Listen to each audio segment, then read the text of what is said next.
Hello, everyone, and welcome back to our virtual Mishnah Berurah share. We're holding Mishnah Berurah Chelik Beis, and in Yirtzeh Hashem today we will be completing Daf Ayin Tes Amud Aleph.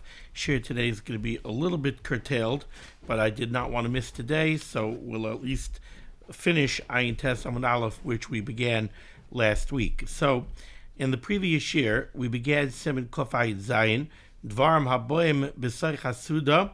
We were discussing the halacha of foods that come as part of the Suda when you're Kaveh Su'uda ala Pas. When you're sitting down to a Suda, you're washing, you're making Hamaitzi. We know the halacha is that on most foods that we eat during the Suda, once we made a Hamaitzi, we don't make any other bracha Rishona. So we began the Siman last week, and what we discussed last week was that there are really two different mechanics at play over here that allow the bracha of Hamaitzi on the Pas to pater other foods that we eat during the Suda. One mechanic that we had is the mechanic of Iker and Tafel. Now, the Aruch HaShulchan explained that when we're dealing with foods that we eat during the Suda together with Pas, then we're employing the mechanic of Iker and Tafel. If we have food that we eat together with Pas, automatically the Pas is considered the Iker, and the other foods are considered the Tafel. Since you made a Berchas Hamaitzi on the Pas, which is the Iker, it paters the Tafel, and the Tafel does not need a bracha. But then we have foods that we eat during the Suda that are not eaten together with the Pas. They're eaten as part of the meal, and they're foods that are eaten for Sevilla, that we eat them to satiate ourselves.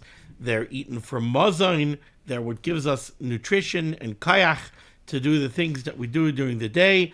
So these are real meal foods like basar, dagim, beitzim, vegetables, dairy foods, cereals. All of these are foods that are eaten for mazain and for sevilla purposes, but they're not necessarily eaten together and at the same time as the pas.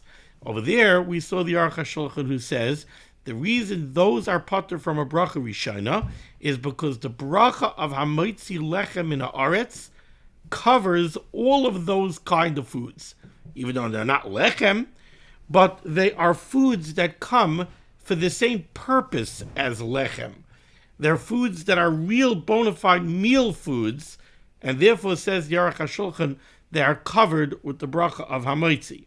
Now today, we're going to talk about foods that you might eat during the Suda, but these are foods that are not ba machmas HaSuda. These are foods that don't really come to be meal foods.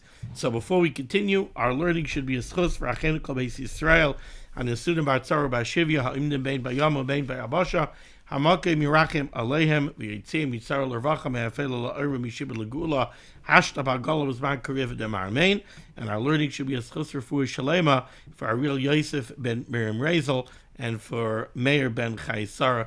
They should have a refuah Shalema B'Sar Shar Chayil Yisrael. So we pick up Ayin Tes Amud Aleph, 2 lines off the bottom in the Shulchan Aruch, Siman Kof Ayin Zayin, still in the middle of Sif Aleph. Says the Mechaber, V'imheim dvarim haboim shaloi machmas hasuda.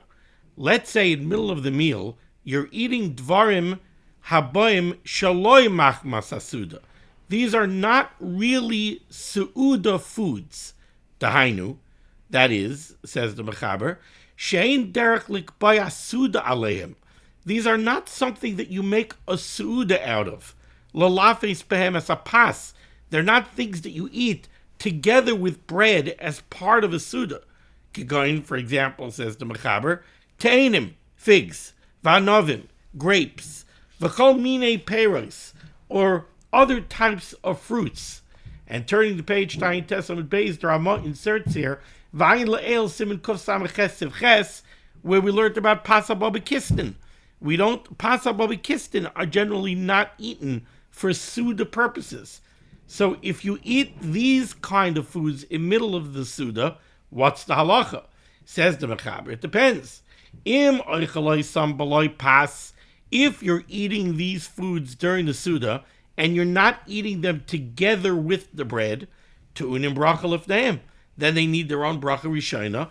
The berachas hamaitzi ain't a paitrasan, because the bracha rishona of hamaitzi doesn't pater these kind of foods. Why, says the Mechaber? The lav me'ikar sudahem. Because these are not really foods that you're eating as part of a Suda. These are not Suda foods. But ve'enam tunim bracha lachreim.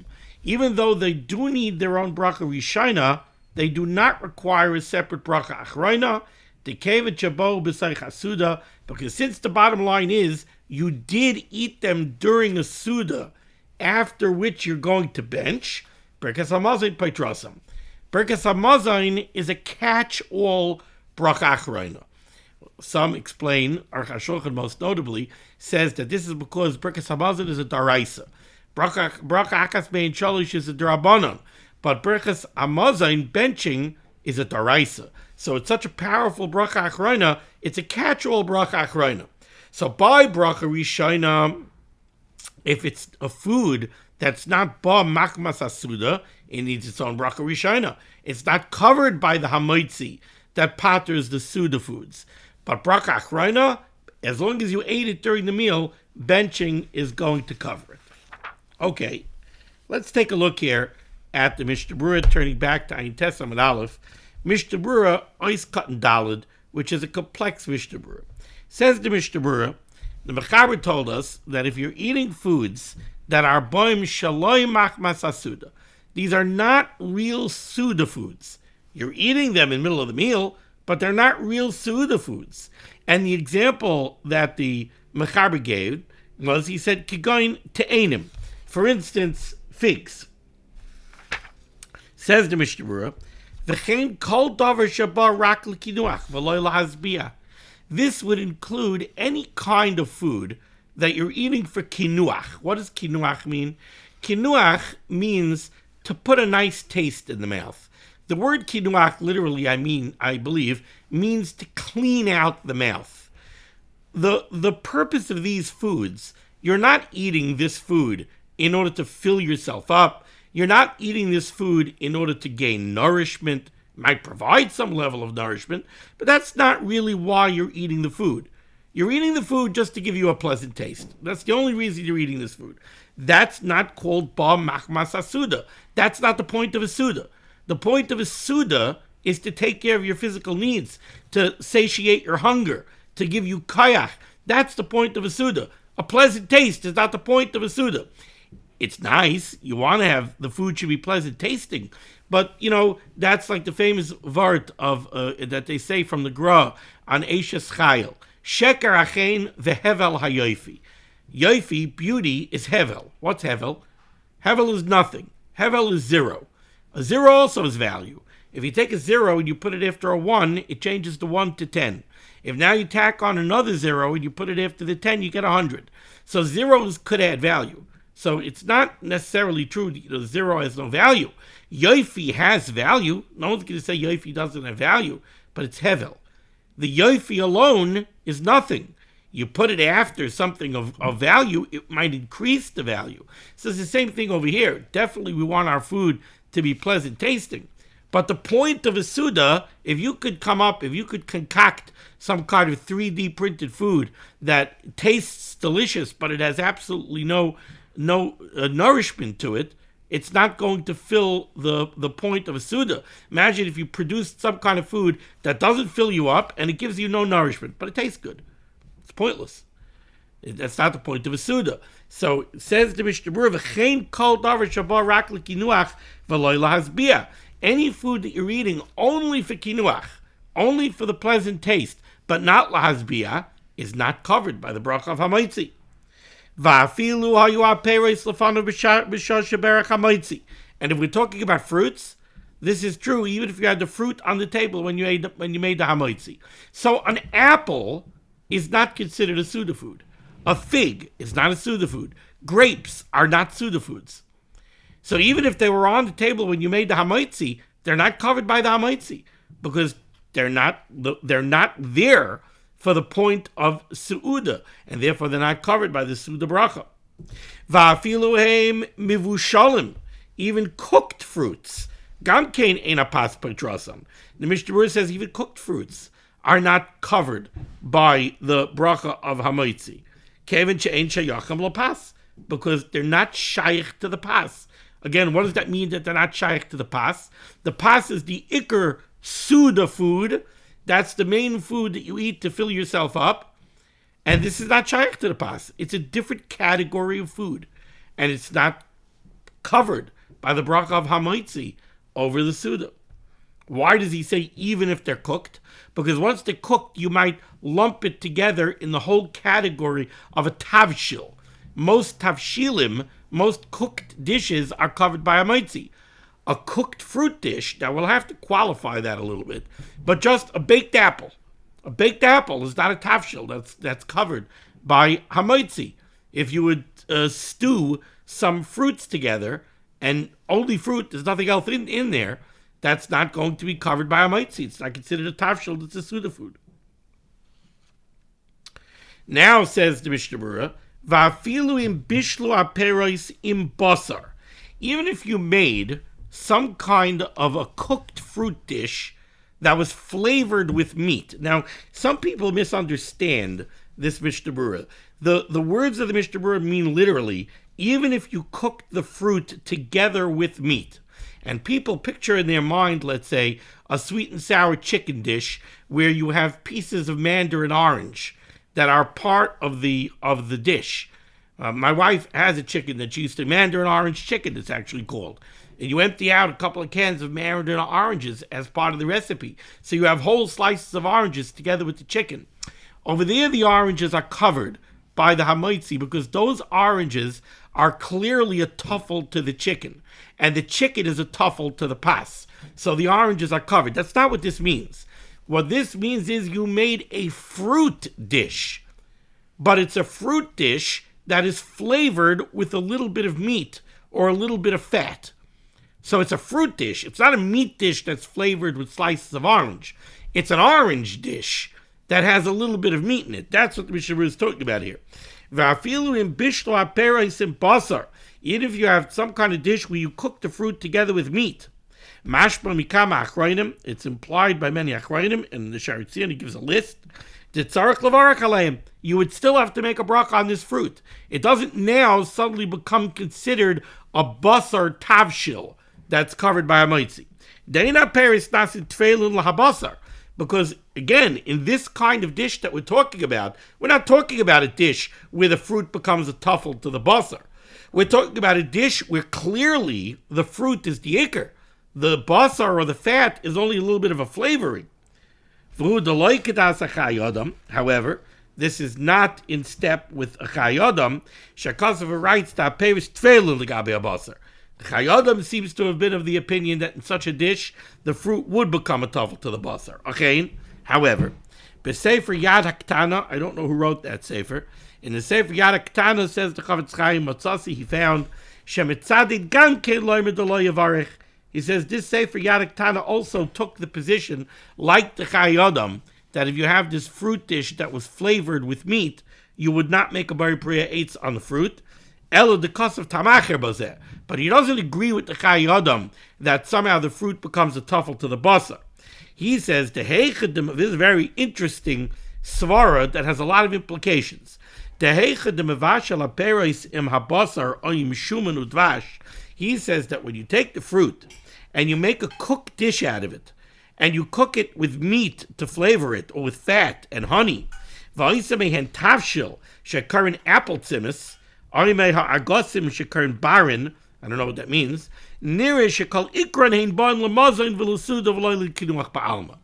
He says when you make that kind of dish, now this is no longer considered something which is only for kinuach. You have somehow elevated this into a suda food. It becomes a tavshil. It becomes something that is eaten for mazain and sevilla. Shenasid milefes v'yarak she'ein tzarich levarach aleim mitam zeh. The Sefer Yad HaKtana says the lotzes hidei suffik to kriach out of this suffik when you have this kind of cooked fruit dish. Kisharoitz alechol tzimis biperis bivushalim. If you want to eat some kind of a tzimis made out of cooked fruit, yikach tchila eza prichai. What you should do is you should take an apple. Just take a raw fruit first. V'yavarach aleh lo hitziyah zeh. and make a bracha on an apple by pre-eitz, we have to make a bracha even after hamaitzi, and pater the apple tzimis. If you don't have an uncooked fruit, yochal tchila v'seif and mapas, eat this apple tzimis together with the bread. Ayid sham. Ve'in b'chlal zeh ma shebevi'in ma'at peris b'visham l'kinuach sudi shekern kompot. The Chavetz Chaim says this is not like when you serve cooked fruit, a kompot at the end of the meal. He says that a kompot at the end of the meal, this is definitely not brought l'mazayin, rak l'kinuach suda v'tzarech bracha. So, if you want to kind of summarize Sif Dalet over here, and it's a very complex, very difficult sugya that a lot of people are going to have a lot of practical shilas on, and you're going to have to ask a shilah. When the rule over here is that when you're eating a Suda food in the middle of the Suda, the bracha of Hamaitzi paters that Suda food from a bracha Rishona. So your meats and your chickens and your lakshed kugels and your potato kugels and your string beans and your coleslaws and your cucumber salads and your pickles and your all of these kind of foods and side dishes are all covered by your hamaitzi. Those are all considered to be bona fide seuda foods that are eaten lemazain or lesvia. They're all considered to be part and parcel of what makes up a nourishing, filling seuda, and therefore they don't need a bracha rishona. The shaila comes when you're eating things that the purpose of them is not to satiate. The purpose of them is not to fill up on. The purpose is not even so much the nourishment. It's likinuach ba'alma. Dugma, ice cream. You have ice cream for dessert. You're not eating the ice cream in order to fill up. You're eating the ice cream because you just finished a geschmack meal. You want to have something nice and refreshing. You want to have a nice taste in your mouth. That's not ba machmas hasuda. It's ba b'soich hasuda. It's a course of the meal. It's dessert. But it's not ba machmas hasuda. And since it's not ba machmas hasuda, you have to make a bracha on it. Raw fruit in the middle of the meal is not considered ba machmas hasuda. So you have to make a bracha on it. Says the Mishnah Berurah, even cooked fruit. Now, I've seen poskim that turn around and say something like a fruit soup. Like, I know the Hungarians used to be very big on a sour cherry soup, right? So something like a fruit soup, that was served as part of the meal.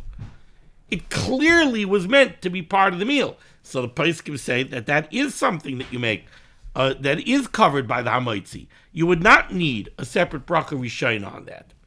What happens when you have something like an ambrosia as an appetizer? Or you have a half of a grapefruit as an appetizer?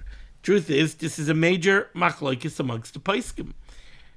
You call it an appetizer, and you're putting it on the table as an appetizer. Question is, does a half a grapefruit actually act as an appetizer? Does it actually whet your appetite to eat more? The poskim are in disagreement. I bet you there's. I didn't look. I bet you there's a Dirshu footnote. I'd be shocked if there wasn't a Dirshu footnote on it. Let me look very quickly.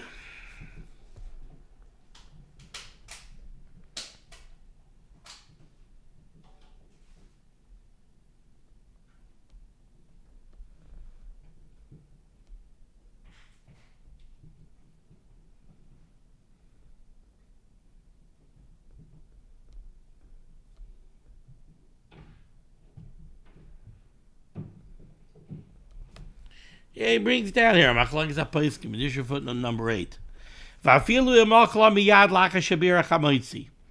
Even if you eat some kind of an appetizer like peiros, a half a grapefruit, let's say, right after you make hamaitzi on the challah. So this is your appetizer. That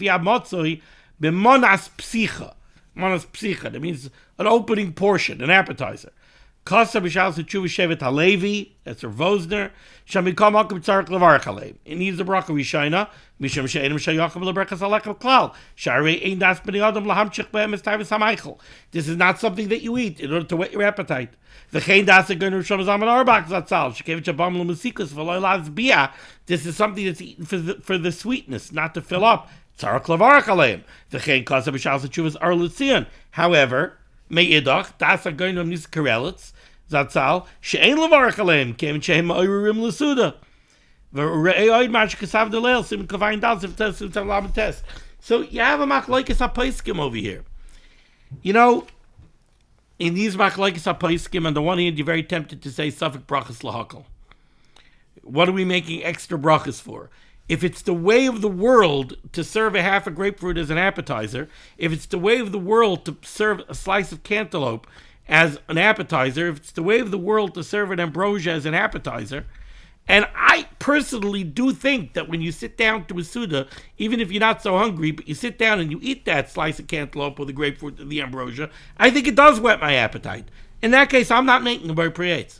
I'm not looking to make an extra bracha. That's me personally. I would say safek brachas lahakol, and I'm not going to make a bracha on that. But when it comes to dessert, if you're eating fruit for dessert, I don't see how you get away with not making a bracha, unless you eat it together with pas.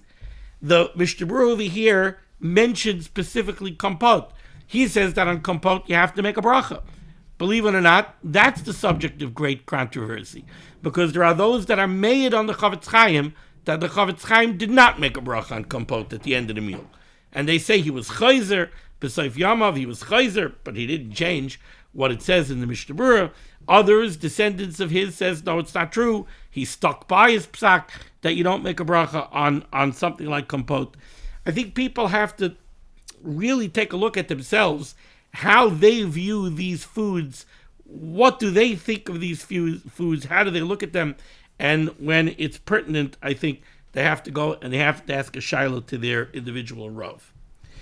Moving along to Mishnah Berurah's Katan Hey, v'chol minei peiros.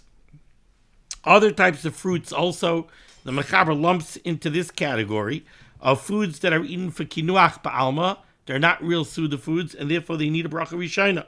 Huadin, he says interestingly here, Huadin chazeres, lettuces, v'kishuin, and cucumbers, gourds, malafafonos, cucumbers, chayin that are raw, oitznoin, ubatzel, radishes, onions, gamkein sarach levarach alein. Achein. However, if you're eating it together with the meat,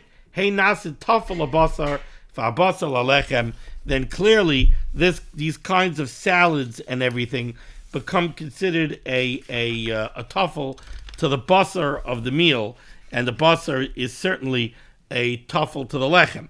If you take a look at Dirshu footnote number 12, Amnon bizmanenu, nowadays,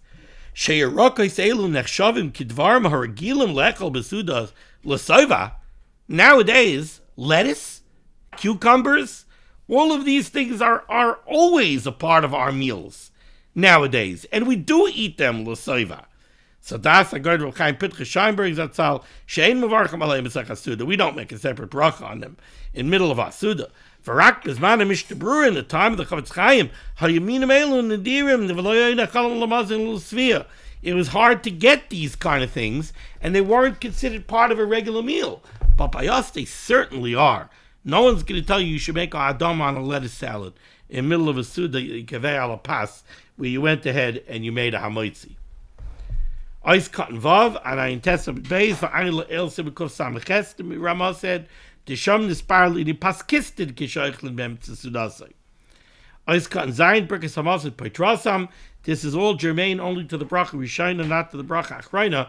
When it comes to the bracha achrayna, definitely benching covers these foods as well. The le'inyan berkes hamazon nitzvalom heim lahasuda, because in the context of benching, even these types of foods are part of the Suda, and benching is a catch-all.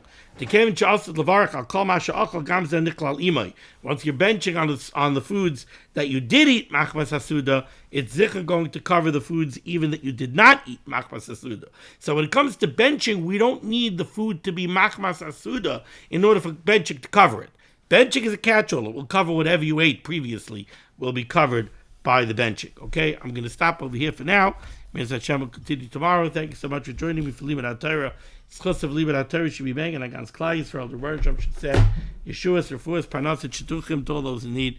We should be zeichet to see the Biyas Kal Tzedek, B'meheira v'yameinu, Amen, be well.